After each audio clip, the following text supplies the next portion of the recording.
Okay, this is from a series called Fallen Fabric. And it began with one little, I was setting up, one of my giant still lifes, and I looked over and there was this piece of moss and a scarf. And I went, oh. 2 years later, I stopped painting that stuff. So it's a kind of a pendulum. Like these were getting to this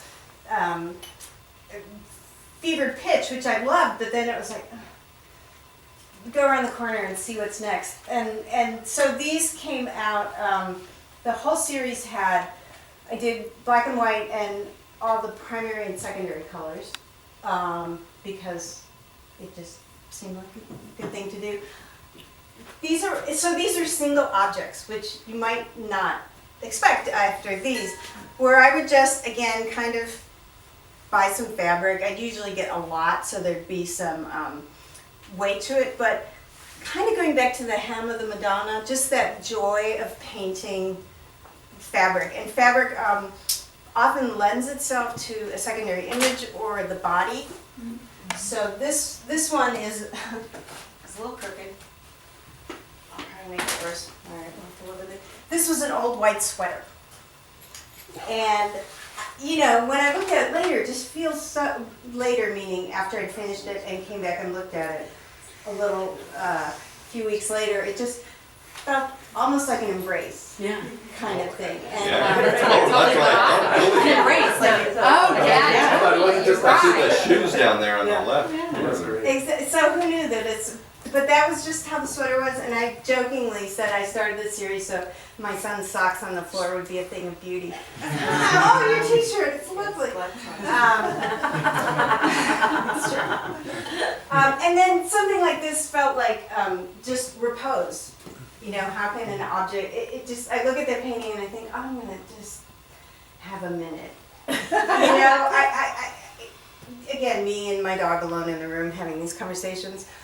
So what started to happen in this series was, whenever you decide something, then it's not true.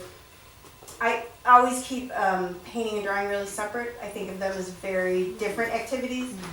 They're on flat surface, it's a rectangle, but a line will divide the space and color is more about light. So I say it like this, these marks were introduced, I was painting them, but so I just couldn't stop doing this line coming in to help define these objects. Some of them were, ones that are up here are pretty much black, some of them were colored, but I was trying to find a way that the two could live together. And because the subject matter was pretty simple, it seemed like what I was moving toward was engaging kind of these concepts, like how can you put a plane and a line together? I know that sounds like a little, this is the kind of thing I think about all day long.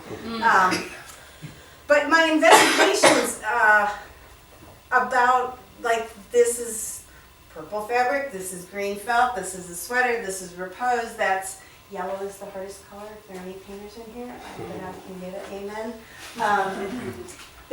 So this drawing happened. I mean, I painted on this for a long time, and those of you who are close, you can see where it's scraped, and I left the scrape because it kind of turned the space. But I would paint these things and take like mineral spirits and just put it all over, scrape it down, paint it again, do it again, and some of them turned out, like this, and some of them turned out just almost like these very simple drawings, but they came out of a long process.